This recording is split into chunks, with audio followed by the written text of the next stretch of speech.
Queues building up in filling stations after PPRA assured consumers of adequate supply of petrol nationwide. Many filling stations have not been operating, and consumers are trooping to where they can get fuel. As such, filling stations like this one are making huge sales. This man, who came all the way from Zuba to the central area to buy fuel, says he did not come because it is cheap, but only because it is available. I was surprised most of them are not even selling. You can't even see them. So I came from a very long place, to this place. And I was lucky to see that this place is selling. The situation favors petrol hawkers even more. They run ceaselessly in pursuit of slow-moving vehicles to advertise their product. It is not surprising that people are patronizing them. I've been on the queue for the past 2 hours. I couldn't get fuel, and I have an appointment to catch up. So if I don't buy it, I'll miss up my appointment. The 97 naira per liter of pump price of petrol is no longer a problem. What is problem is getting the fuel in filling stations.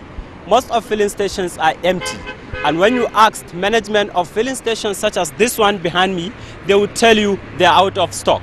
So the manager said that there is no fuel, but later, before we were here before, they said that there is fuel, and people should wait till 2 o'clock. Then we're here before 2 now. The manager then said that there is no fuel again. If they have and they are keeping it back from us, it's just that simply means that we are being unfair to ourselves. The Independent Petroleum Marketers Association of Nigeria, IPMAN, says this situation will soon end, as it is not a fault of theirs. Members are just preparing, making order based on the new price from NNPC and other importers. So it will take some days before they pay in the draft and before it is lifted and discharged to the filling stations. In Abuja, Usman Muhammad Minjibur, NTA News 24.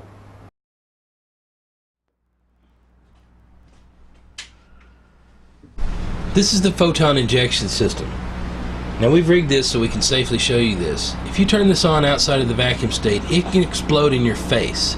So please be very cautious, follow directions at all times. You're dealing with a very explosive gas. The photon injection system can start a fire. It's extremely hot, it's extremely powerful.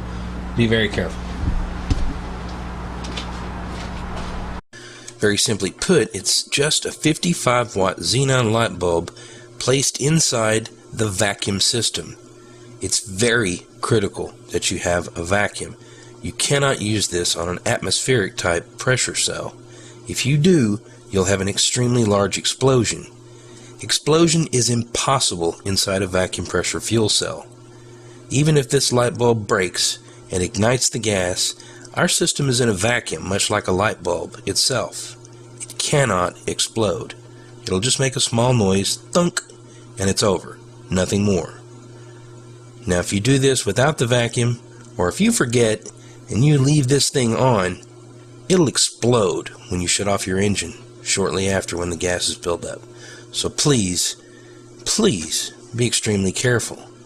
If you don't listen to how this is made, you're going to be injured. You're going to have a fire. So you're just going to have to be extremely cautious. The energy that comes off of this light is very dangerous. It has ultraviolet light. It has all kinds of things that make it dangerous to you. So let's be very careful at all times. If that plastic pipe gets anywhere near that light bulb, you're going to have a meltdown and you're going to have a fire. Now this light bulb runs on about 14 volts DC, and it is imperative that you not run it below 12.3 volts. If your fuel cell, lighting system, and so on cannot handle the load and maintain 12.3 volts DC, you're going to have to upgrade your electrical system on your vehicle. So that's our threshold. 14 volts, 12.3, awesome. So notice the distance between this light bulb and this plastic tube. The light bulb itself is several inches below the tube, and the tube is way on the other side.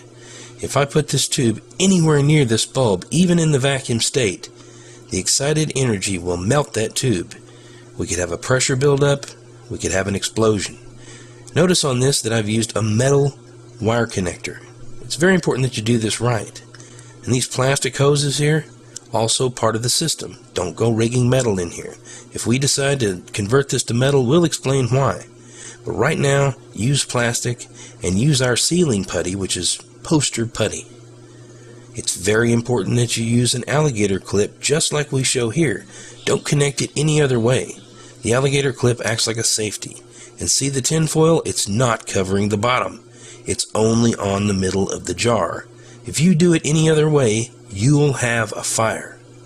Now here the line comes into our hydrogen-oxygen fuel cell dryer through our paramagnetic oxygen system. This system is not for anyone else's fuel cell but the original vacuum pressure fuel cell. Do not combine our technology with others. It just simply is a bad idea.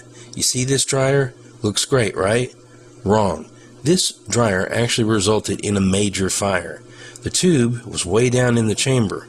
Big mistake. We found out later that it would seal off slowly and eventually clog, producing an implosion. So don't do it like this. If you decide to wrap this fuel cell and you put tin foil on the bottom, you also have a fire. Why? Because the light is reflected from the bottom to the top of the lid, just like a car headlight. Let's face it, it's a car headlight. So, no tin foil on the bottom. This right here will melt the tubes and produce possibly an explosion if you're not careful. So if you can obey all these rules and consider what we're doing is extremely dangerous and risky, and you've just got to be careful and watch what you're doing. The sides of this tin foil will protect our paint and body from the emissions of light. It's extremely hot. So anything anywhere near that light bulb is going to get very hot. So you must protect the surfaces with tin foil. The light can go through the jar and melt your wiring, so that'll protect your wiring if you'll wrap it thickly on the outside. Notice I've soldered the alligator clip on here, and it acts as a heatsink for this light bulb right here. You really shouldn't touch the bulb, which I did. Now we use these cups to make our gas, and that makes it very special. We have a self-destructing anode. That's right, this cup self-destructs and actually turns into gases and things in our fuel cell. Now we've enlarged our clips, you'll notice. Other videos on this website very thoroughly explain how to make this cup system. It's snapped together, lasts a long time, and it destroys two cups which are used as anodes. That's positive. They dissolve just like this. So if you're interested in building this cell element and building this fuel cell, you really have to use these cups, which you can find more than likely at a Wally store or something. They're just stainless steel, non-magnetic condiment cups. This stack right here, 1, 2, 3, 4, 5 cups. Other videos, we've used more, we've used less. It really doesn't matter how many cups you use. Simple is better. The larger clips, they last a lot longer than the other ones shown in our other videos. So I very highly recommend that you upgrade your clips to these large type right here. You will notice there's some coils at the top of those clips. Those are inductors. A local auto body shop claims to have the answer using hydrogen. KGAN 9 On Your Side's Dan Spindle finds out, does it work? This may look like your ordinary 4-cylinder engine, but what you can't see may surprise you. Don DeLong and David Hargrove didn't invent hydrogen fuel technology. In fact, the concept isn't new at all. As early as 1807, more than 100 years before Henry Ford's Model T, engineers and inventors were trying to power a vehicle using hydrogen. So why aren't the roadways flooded with hydrogen-fueled cars? It's dollars. It boils down to dollars and cents as far as I'm concerned. And it's not just about the cost of the unit itself, about $1,200 installed. Nobody has figured out yet how to charge us taxes on something that's absolutely free, or how to charge us for producing what we're doing right here, right now. Here's how it works. The hydrogen generator uses water, an electrolyte, and an electric current to produce the gas that's injected to make your engine run cleaner and more efficient. To prove they actually are producing hydrogen, watch the bubbles pop in the bucket of water. This is the power, they say, that can fire up your car to get between 15 and 50% better gas mileage. This is not a fly-by-night thing. This is not a gimmick. I mean, you know, it's not magical, and it took a lot of experimentation. Charles Proctor is one of a handful of customers who has had the generator installed. Over a 4-month time frame, he's gotten a 13% increase in fuel economy on his 14-year-old pickup. But that's not the main reason for the switch. My real motive for this is patriotic. I really think that this is something that's good for America. I think we need it. I've had people tell me you can't be doing what you say you're doing. Well, and what they are doing is creating a buzz for an alternative fuel source, and for that, we give it an A. They say hydrogen is the fuel of the future, but time will tell if this will catch on as an international phenomenon. If you've got a product you want us to test out before you buy it, let us try it. Dan Spindle, KGUN 9, on your side. Well, it has been a beautiful night, no matter how you spend. Two green car enthusiasts claim they've cracked the code to cutting carbon emissions while also saving you money. Their homemade hybrid technology makes fuel go further by adding water. After years of tinkering and testing, these two Melbourne mates believe they've beaten the big car companies in the race to cut carbon.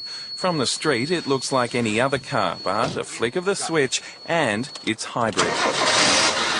The mechanical mastermind behind the idea says he's driving down the cost of commuting while most motorists are under the pump. You put $100 in, you save 20.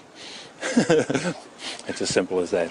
The simple secret, converting water into oxygen and hydrogen vapour, which when mixed in the engine makes the fuel go about 20% further or more than a third further with diesel. Essentially we improve the combustion of the engine, so we're able to burn more of the fuel that's already there, giving the driver better mileage and a cleaner emission, so it's a win-win. They're already running a lawnmower on nothing but the precious drop.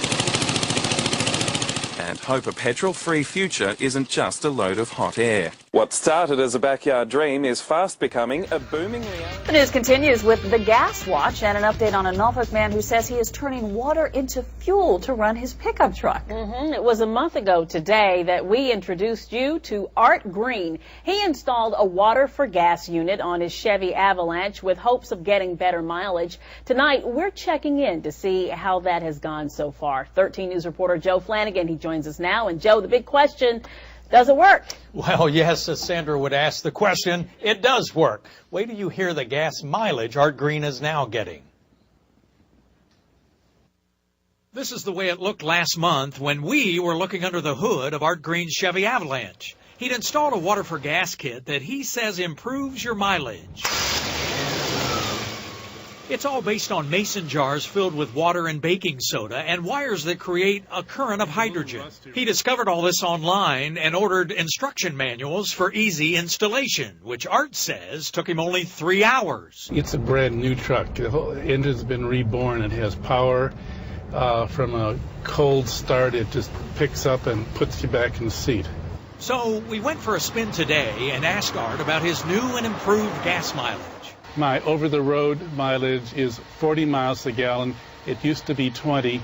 That's another 50% increase. So it's either 50 or 60% increases depending on being city or highway. Yes, Art says when he was getting 8 miles a gallon in town, he's now getting 20 miles a gallon. And his highway mileage has gone from 20 miles a gallon to 40 miles a gallon. All for $80 in parts and $95 manuals. I tell people if they don't do it and they are complaining about the high price of oil, they're being less than honest with themselves. There is a way that will pay for itself in 1 or 2 weeks that will bring their mileage, double their mileage is another way to put it. And for more on this Water4gas program, you can read my story on WVEC.com and see the additional links. Reporting live, Joe Flanagan, 13 News. Well, Art Green may be saving a lot of money, but you're also saving